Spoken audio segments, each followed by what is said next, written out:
যদি চাও নিজের মেয়েটা শ্বশুর বাড়িতে ভালো থাকুক, তাহলে তার সংসারে ছোটখাটো ব্যাপারে কখনো জড়াবে না।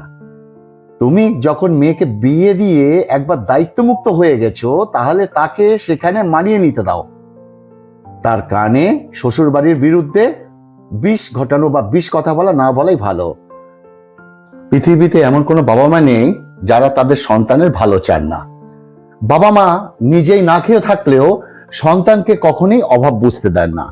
তারা নিজের সন্তানের জন্য সব সেরাটাই বেছে নেন।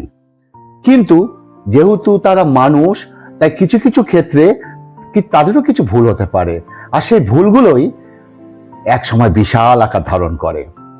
এর মধ্যে এই 4টি ভুল হচ্ছে সবচাইতে মারাত্মক ভুল। তুমি ওই ভুলগুলো করছো না তো? মিলিয়ে নাও। নাম্বার 1, যদি নিজের সন্তানদের ভালো চাও তাদের সুস্থ মানসিক বিকাশ হোক, একে অপরের সঙ্গে মিলেমিশে থাকুক, তাহলে কখনোই তাদের মধ্যে পার্থক্য করো না। অনেক বাবা মা ঠিক এই ভুলটাই করে থাকেন।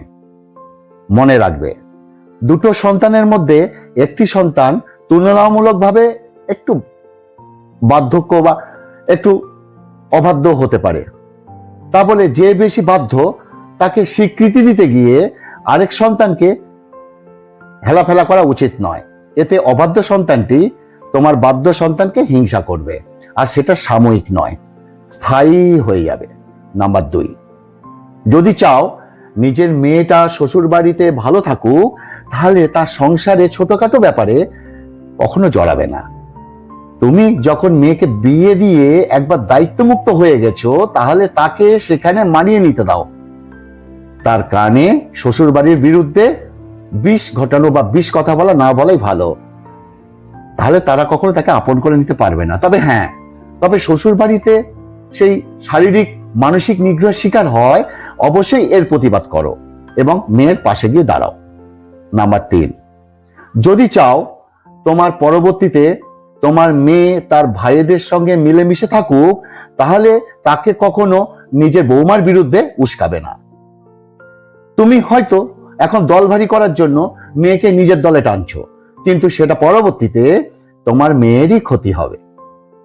বরং মেয়ে এবং বৌমার মধ্যে পার্থক্য না করে দুজনকে মায়ের চোখ দিয়ে দেখতে হবে এবং স্নেহ ভালোবাসা দিতে হবে। দেখবে একটা সংসার সুখের হবে। নাম্বার 4, যদি বুঝতে পারো যে তোমার ছেলে কিংবা মেয়ে অন্যায় করেছে, তাহলে তার অন্যায়কে ঢাকার চেষ্টা কখনো করবে না। বাবা মায়ের সন্তানের প্রতি মায়া থাকা খুবই দরকার, কিন্তু তার অন্যায়কে প্রশ্রয় দিলে তুমি তার নিজেকে অমানুষ ও অসামাজিক তৈরি করবে, এবং তখন তাকে কেউ ভালোবাসবে না। তাই তার ভালোর জন্য নিজে যতটা কঠোর হওয়া দরকার হতে হবে। মায়া বরং বুকে থাক, মুখে নয়। আমার কথাগুলোর সাথে একমত হলে তবে কমেন্টস করে অবশ্যই জানাবে।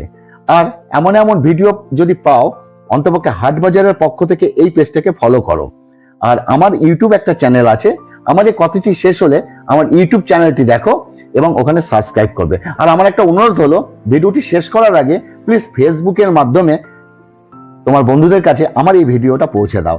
এটা আমার আবদার থাকলো। নিচে আমার ইউটিউব চ্যানেলটি আছে, চঞ্চল ফুড ব্লগস। প্লিজ সাবস্ক্রাইব করে নাও, এখানে ভালো ভালো ভিডিও পাবে। দেখো, নিচে দেখতে পাচ্ছ তো।